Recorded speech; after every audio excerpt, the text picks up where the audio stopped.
ठीक है, यह इमेजिन करो, जून 2017, अलवर, राजस्थान की एक शांत रात। आपको लगेगा कि खैरली जैसे छोटे शहर में कुछ भी गलत नहीं हो सकता, लेकिन उस रात प्यार, धोखे और कत्ल की एक खौफनाक कहानी सामने आई। एक ऐसी कहानी जिसने पूरे शहर को सालों तक डराए रखा। मिलिए संतोष से। ऊपर से देखने पर वह एक पत्नी, एक माँ है जो एक जनरल स्टोर चलाती है, लेकिन दुकान के पीछे उसकी जिंदगी बिखर रही है। उसे हनुमान से प्यार हो गया है, जो बगल में स्नैक वेंडर है। उसका पति वीर और उनका सबसे बड़ा बेटा भांप जाते हैं कि कुछ गड़बड़ है, इसलिए वे उसके सीक्रेट अफेयर में बाधा बन जाते हैं। अब यहाँ से कहानी एक खौफनाक मोड़ लेती है। उस रात संतोष हनुमान और उसके दोस्तों के लिए गेट खोलती है। वे स्नैक्स के लिए नहीं आए हैं, उनके पास एक प्लान है और वह जानलेवा है।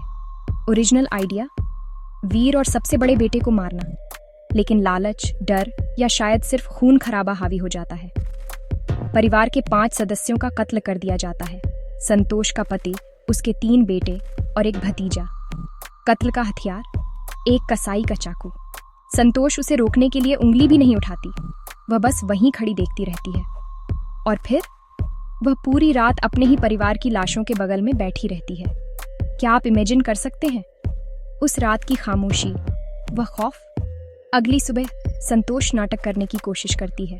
अपनी ननद को फोन करती है, कहती है कि वीर बीमार पड़ गया, लेकिन वीर का भाई गब्बर ये सब नहीं मानता, कुछ गड़बड़ है।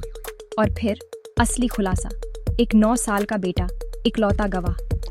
वह पुलिस को बताता है, मैंने मम्मी को गेट खोलते देखा, काशी अंकल और 4 और आदमी अंदर आए। उन्होंने पापा को मारना शुरू कर दिया। मम्मी बस देखती रही। पुलिस जांच करती है, CCTV footage, call records, postmortem report. सबूत बहुत ज्यादा हैं। संतोष, हनुमान और एक और साथी को अरेस्ट कर लिया जाता है। 3 और गायब हो जाते हैं। 6 साल बीत जाते हैं। शहर उस क्रूरता, उस धोखे को भूल नहीं पाता। जून 2023 में कोर्ट आखिरकार इंसाफ देता है। संतोष और हनुमान को उम्र कैद मिलती है। यह कहानी, यह सिर्फ एक हेडलाइन से कहीं ज्यादा है। ये एक खौफनाक याद दिलाती है कि कभी कभी हमारे सबसे करीब के लोग सबसे गहरे राज छुपा सकते हैं। तो आपको क्या लगता है कि संतोष इस रास्ते पर क्यों चली?